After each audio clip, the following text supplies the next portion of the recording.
Children, in continuation of the chapter motion, we have studied about the different type of motions: linear motion, circular motion, periodic motion, oscillating motion, etc. Now we will study about the motion along the straight line. Children, we see different type of motion around us: train on a straight track, or an apple falling from the tree, of hailstones falling on the to the ground, and the straight march past of the soldiers. All these cases, children, the object concerned are moving along a straight path, and we call such motion as rectilinear or simply linear motion. When the objects, all these objects are moving in a straight line, then this motion is known as linear motion or rectilinear motion. To describe the straight line motion, children, we can take an example: car that is moving along a straight level road, and at time in starting that you can see the car is at the position O. Then after 10 minutes it reaches to the position A. Then after 20 minutes it is position B, and after 30 minutes it is at the position C.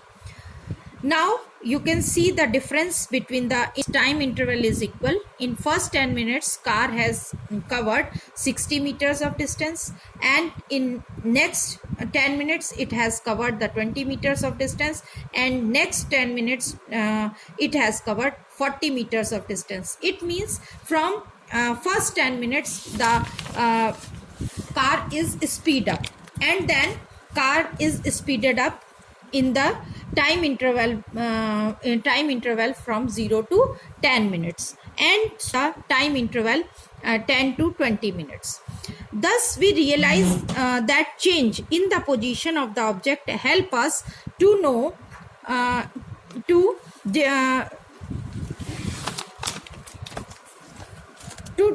decide how fast and slow its motion is. Speed is the measure how fast an object is moving. And thus the speed is used as indicator to show the rate and rapidity of the motion. Children, we can also take one more example: a car A and car B. They are moving at the speed of 30 kilometers per hour and 50 kilometers per hour.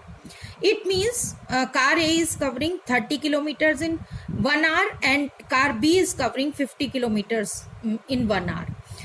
It means car B is faster than the car A.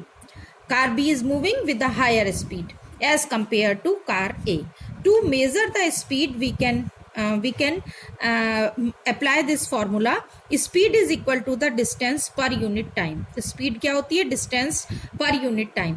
That is, speed is equal to distance upon time. And the SI unit of speed is meter per second, and it is also often expressed in terms of kilometer per hour. Suppose an educational trip, you have traveled to the total distance of 440 kilometers, and your trip took 8 hours. Then your speed, to calculate the speed is equal to distance upon time. 440 kilometers upon 8, it means 55 kilometers per hour. The speed of your bus was 55 kilometers per hour. In this way, children, when the speed of the object is changing time to time, then we can also calculate the average speed, that is equal to the total distance covered upon total time taken. Children, one more characteristic of the motion: uniform or non-uniform motion.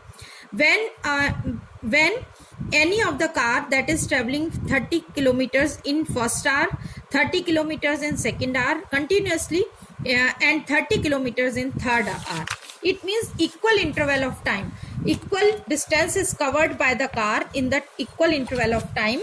It means that car is, its motion is considered to be uniform motion. an object is said to be in uniform motion when it moves in a straight path and covers the equal distance in equal interval of time. Then this motion is called uniform motion. Just opposite of it, children, if the same car is traveling on another straight narrow road with lots of traffic on it, it continues to travel along a straight path, but its speed during the journey keeps on changing because of the traffic. The speed is continuously changing. We call such motion as non-uniform motion, because the different distance is covered in different interval of time. Yeah, equal interval of time, different distance, or different same distance in the different interval of time. Then in both the cases we call the speed as non-uniform speed. Yes, children. Now